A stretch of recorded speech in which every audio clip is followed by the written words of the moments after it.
ښه نورې به څه غورې وکړې صنعتان والکه فیصله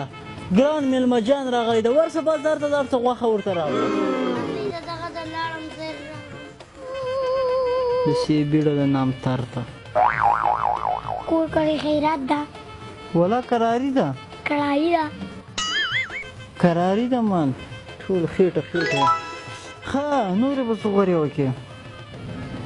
او دغه د پیسه دم راغی ولکه دا خو د ماښام که ته اوس راغلی ته خو تس راغلې حساب ته ورغلی یم ما ورته څه ښه غوښه راکړه هغه راته ویل چې داسې غوښه به درکړم لکه کوچ چې ما وویل چې ولې کوچ نه اخلم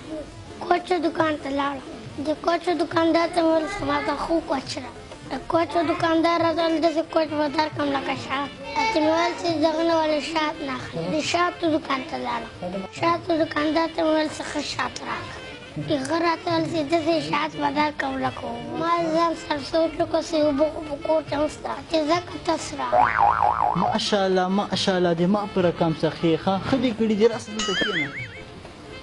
په دې دومره چالاکي کې خو دې یو تاوان کړی ده